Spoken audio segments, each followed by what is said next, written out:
How to fix Steam not connecting to network. First, if you're having any kinds of network issues on Steam, what you want to do is you want to simply check for internet connection. Swipe, you want to tap on your Wi-Fi over here, and by doing so you want to tap on settings. By doing so, you'd be able to find all kinds of Wi-Fi settings inside here. You'd be able to switch your network if your current network is not working.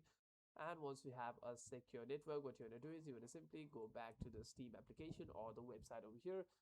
Once you're inside your Steam website, you'd be able to connect to a network over there. If the problem still occurs, what you want to do is you want to simply tap on your start button over here, and by doing so you want to tap on power button and restart your PC once.